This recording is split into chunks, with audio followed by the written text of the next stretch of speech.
Pag mas marami kang problema, mas maraming dadating na pera. Agree ka ba dyan? Pero syempre, pag na-solve na yung mga problema na yon, yan ang pag-usapan natin sa video nito. Ito lamang yung mga self-reflection ko at yung mga natutunan natin sa mga experiences natin, no, somehow sa life. Okay? So, unang-una, syempre, mararamdaman nyo yan naman sa buhay nyo kung marami kayong problema, limbawa sa business, ganyan. Kasi kapag kahit sa personal yung mga problema, parang stagnant nga kayo. Kaya minsan napipil natin na parang walang nangyayari sa buhay natin kasi comfort zone Diba? Kapag ka nagstay ka lang sa kwarto mo, di ka lumalabas, di ka nag-work, hindi mo pinapaganda yung katawan mo, yung mindset mo, and everything you do, walang growth na nangyayari, ay mapipil mo stagnant ka tuloy. So ngayon, walang pumapasok na pera sa iyo, walang pumapasok na opportunities, no? So ibig sabihin po nito, kailangan din galaw-galaw din tayo.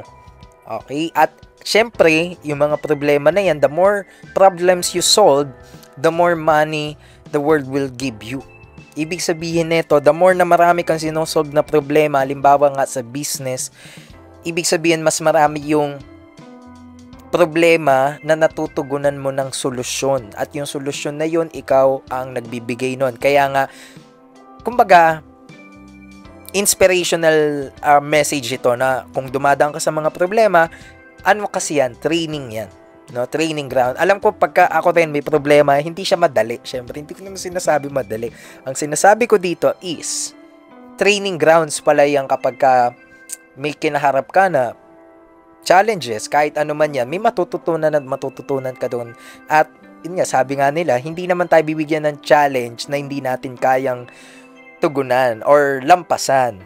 Diba po? So, ang sinasabi natin dito is, okay yan, kung may problema ka, i-acknowledge mo, okay, may problema ko, but then, gawan mo ng solusyon. Hindi agad-agad, syempre, pero mas okay kung mas mapapabilis, di ba po? Di natin pinapabilis yung proseso, pero the way we think, the way we act, and the way we solve the problem, mas okay kung mas mabilis ito.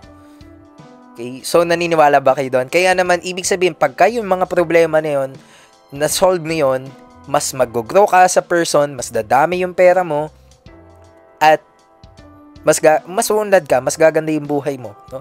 Kaya dapat, hindi naman yung lagi kang dapat may problema. Ang point ko nga lang dito, pag may problema ka, huwag mo siyang tignan as totally negative. Tignan mo siya na may matututunan ka, may makukuha ka doon, may mabe-benefit ka doon, at syempre, uunlad ka dahil doon.